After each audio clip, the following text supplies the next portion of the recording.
Kanama work, I do not need, I do not need a handshake. I need the people of Baringo's handshake. Do me, come on, automatic everything.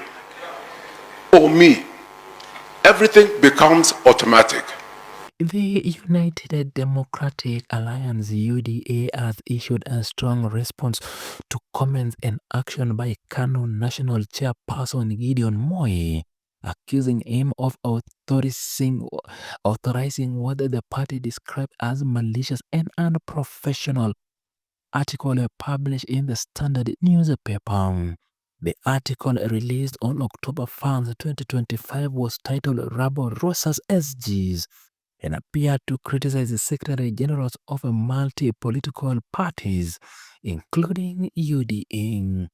The article sparked immediate reaction from UDA leadership, who viewed it as an attempt to undermine the authority and misrepresent internal party matters.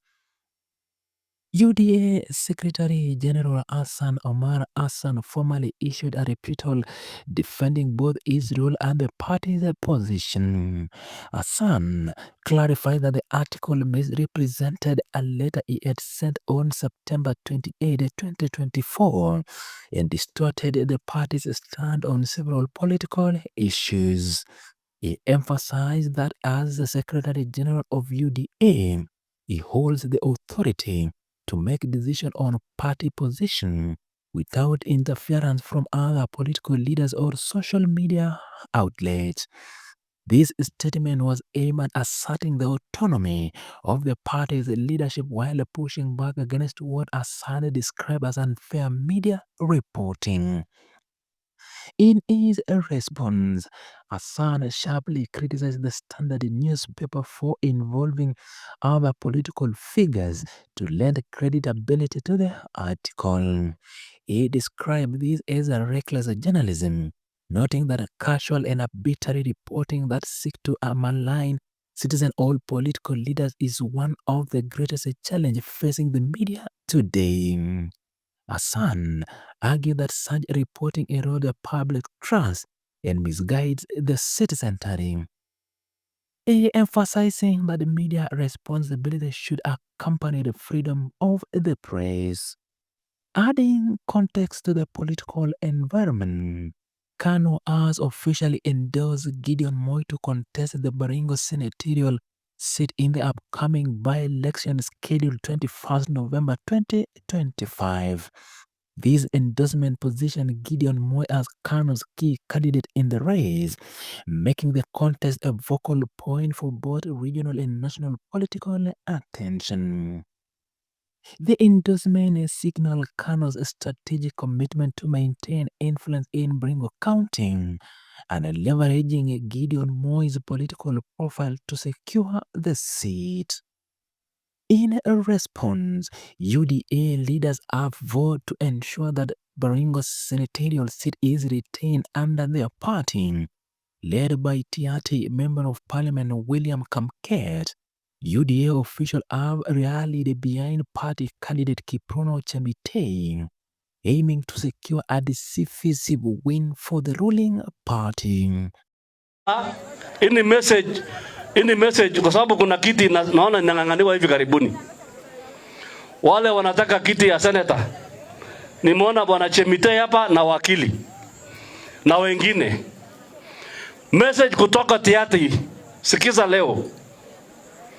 Kiti cha UDA, kiti cha senator ya Baringo itaenda na chama cha UDA.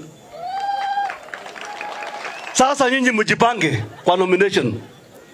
Wewe Chemitei, wewe wakili, wale wengine kina Tobole, sijui kina nani, wao wengine wote wenye wanang'ang'ana. Nyinyi mjipangie katika UDA. Ile mtu tutapatia kiti cha senator, tutapatie mwenye ako chama cha UDA. Kama hauko ndani ya UDA, potea. Wajambe kwa lenyoni? Muko na mimi namna hiyo? Muko na mimi namna hiyo? Tuko hapo? Na msinilete story ya tio lawa miji kuna mtu Awo gine babonya gine no.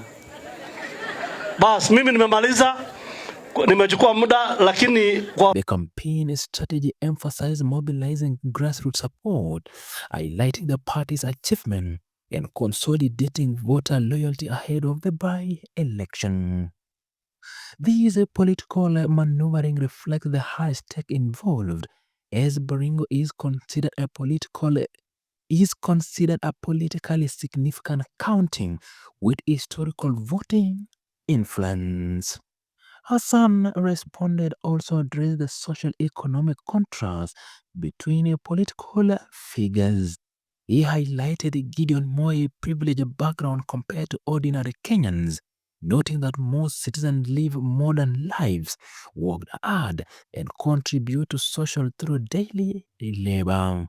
He criticized media outlets such as the Kabara Chronicles for repeatedly attempting the disparage hard-working citizen, suggesting that this practice is often disguised as a press freedom, but function to unfairly demean public figures and ordinary Kenyans alike. This confrontation follows another recent media dispute where Hassan responded to an article in the Standard titled Ruto Table Talk.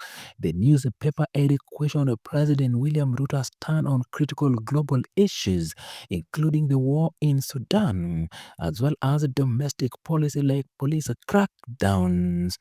Hassan described the article as politically motivated and part of the broader campaign to undermine the ruling party and the president.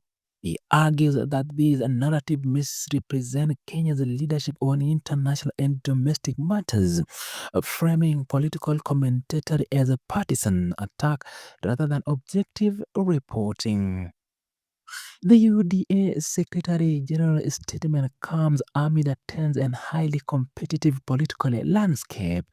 With upcoming election and by-election, the period has seen heightening scrutiny over political leaders, their action, the media coverage surrounding them.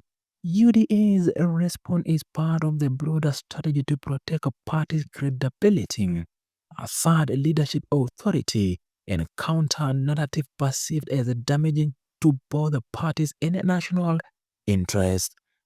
During the breakfast meeting, a press statement and social media communication that followed, UDA leadership emphasized the importance of party unity and loyalty. Hassan retaliated that the Secretary Generals are key figures in maintaining organizational cohesion and delivering the party's objectives. His response to Kano, the media highlighting the role of leadership in safeguarding party structure from external interference or misrepresentation. The political context also underscored the significance of the Baringo senatorial by-election as the Kano backs Gideon Moi and UDA rallies behind Kiprono Chemitei. The contest has become emblematic of a broader political rivalries. This outcome is expected to influence party dynamic not only within Baringo County but across the Rift Valley region, which has historically been a battleground for national and regional political interests. Hassan's statement further stressed that UDA will continue to advocate for fairness in media reporting while defending its party officials. He noted that a repeat misrepresentation of political action and communication is a trend that undermines trust and stability in political discourse. By publicly responding, UDA aims to clarify its position and counter narrative it perceives as misleading or harmful. The response from Hassan also sought to connect political events to public perception of leadership. He underscored that a responsible media coverage is essential in shaping informed citizenry. While irresponsible reporting can mislead voters and distort democratic processes, the ongoing dispute with Kano and the media outlet illustrates the intersection of political strategy, media influence, and public accountability in contemporary Kenyan politics.